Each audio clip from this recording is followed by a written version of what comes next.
दिल्लीतील विद्यार्थी आंदोलनावरील लाठीचार्जच्या निषेधार्थ कोपरगावात मनसे शिवसेना ठाकरे गट यांचे आंदोलन.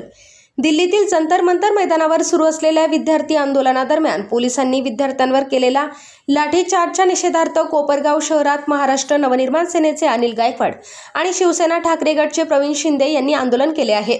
शहरातील छत्रपती शिवाजी महाराज स्मारकाजवळ आंदोलनकर्त्यांनी हातात तिरंगा आणि केंद्र सरकारच्या निषेधाचे फलक घेऊन शांततापूर्ण निदर्शने केली. यावेळी विद्यार्थ्यांवरील लाठीचार्जचा निषेध व्यक्त करत केंद्र सरकारने आंदोलनकर्त्या विद्यार्थ्यांशी संवाद साधावा, त्यांच्या मागण्यांवर सकारात्मक भूमिका घ्यावी, लाठी हल्ल्याच्या घटनेची चौकशी करावी अशी मागणी आंदोलनकर्त्यांनी केली आहे. गेल्या महिन्याभरापासून म्हणजे 25 दिवसापासून जंतर मंतर या ठिकाणी सामाजिक कार्यकर्ते सोनम वांगचूक यांनी आंदोलन चालू केले आणि ते आमरण उपोषणाला बसले होते.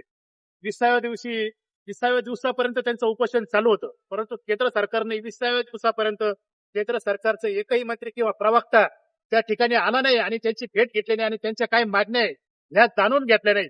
आता असताना त्यांनी कोणतीही माहिती जाणून न घेता केंद्र सरकारने अचानक त्यांना 20व्या दिवशी त्या आंदोलन म्हणजे उपोषण स्थळावरून त्यांना उचललं आणि हॉस्पिटलमध्ये ऍडमिट केलं. त्यानंतर आपले महाराष्ट्राचे सुपुत्र अभिजित चिटके हे या ठिकाणी त्यांनी ते आंदोलन त्या पुढे चालू ठेवलं जंतर मंतरवर. म्हणजे कोणतंही अहिंसात्मक आंदोलन चालू ठेवलं, शांततेच्या मार्गाने आंदोलन चालू ठेवलेलं असताना या अमित शहाच्या पोलिसांनी तिथं येऊन त्या सर्व विद्यार्थी आणि विद्यार्थिनीवर लाठी हल्ला केला. म्हणजे त्यांनी वय सुद्धा बघितलं नाही का काहीच नाही. म्हणजे विद्यार्थी एकदम 10-10, 12-12 वर्षाच्या विद्यार्थिनींनी सुद्धा यांनी सोडलं नाही. म्हणजे यांना संवेदनाच राहिलेली नाही, या सरकारला संवेदना राहिलेली नाही. मी तर म्हणतो ते इंग्रज बरे, इंग्रजांच्याही पेक्षा हे खालच्या स्तराला गेलेले. इंग्रज शिस्त लावत होते, हे शिस्त नाही, हे हुकुमशाही, याची हुकुमशाही राजवट चालू आहे. म्हणजे सर्वात जगातील सर्वात मोठा देश लोकशाही भारतात लोकशाही असताना हे लोकशाही संपवत आहे. या सरकारचा म्हणजे म्हणावं तेवढं कठोर शब्दात आम्ही या ठिकाणी निषेध व्यक्त करतो. तसंच या ठिकाणी आपण जर बघितलं तर तो धर्मेंद्र प्रधान नावाचा तो शिक्षण मंत्री, एवढं काय त्या धर्मेंद्र प्रधान मध्ये अडकलेलं आहे का तो राजीनामा देऊन नाही राहिला. या विद्यार्थ्यांची आणि आमची मागणी काय आहे का धर्मेंद्र प्रधानचा राजीनामा घ्या. असं काय अडकलेलं आहे का हे सरकार ते धर्मेंद्र प्रधानचा राजीनामा नाही घेऊन राहिले. आपण जर बघितलं तर म्हणजे माजी मुख्यमंत्री शिवाजीराव निलंगेकर पाटील यांच्या नातवाचं फक्त 2 मार्क वाढले होते तरी शिवाजीराव निलंगेकर पाटील यांनी आपल्या मंत्रिपदाचा राजीनामा दिलेला होता. म्हणजे असे असताना सुद्धा म्हणजे एवढं असताना हे निर्लज्ज सरकार अजिबात कोणतंही हे करत नाही आणि उलट त्या धर्मेंद्र प्रधानला पाठीशी घालत आहे. तसंच या महाराष्ट्राचा तो या विद्यार्थ्यांना दहशतवादी म्हणतो, आतंकवादी म्हणतोय. म्हणजे त्याचाही निषेध करावा तेवढा थोडा.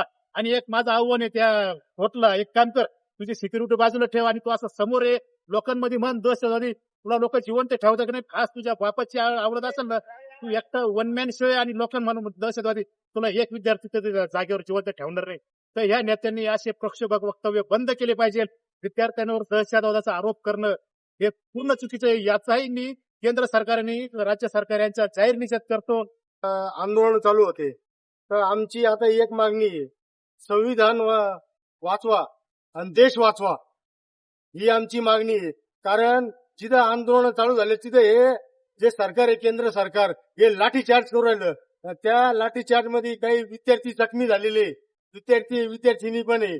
पण या केंद्र सरकारने ना ही यांची ना हुकुमशाही ना ही थांबवली पाहिजे. कुठंतरी ही लोकशाही आहे, लोकशाहीच्या मार्गानेच चालणार. यांचं आम्ही खपून घेणार नाही. आज आम्ही दोघं शांततेच्या मार्गाने बसले कारण आम्ही पोलीस प्रशासनाच्या शब्दाला मान दिलेला आहे का आम्ही तुमचे नियम सगळे पाळणार आहे. जमावबंदीचा आदेश जारी चालू असताना आम्ही फक्त दोघं जण इथं बसले, नाही तर अनेक विद्यार्थी येऊन गेले इथं. पण आम्ही त्यांना सांगितलं तुम्ही थांबू नका इथं, हे तुमच्यावर गुन्हे दाखल करायला बसले म्हणून आम्ही त्यांना काढून दिलेले. पण या केंद्र सरकारचा आणि या राज्य सरकारचा आम्ही या ठिकाणी जाहीर देतो. तो कोण साधा होत हा तो काय म्हणतो विद्यार्थी दहशतवादी आहे. अरे 1 नंबरचे दहशतवादी तुम्हीच आहे. हे जे आता मागच्या दाराने आमदार केलेले ना हे दहशतवादी, हा सदा खोत आहे ना दहशतवादी. हा सुपाऱ्या घेतो आणि बोलवतो आणि विद्यार्थ्यांना दहशतवादी ठरवितो. हा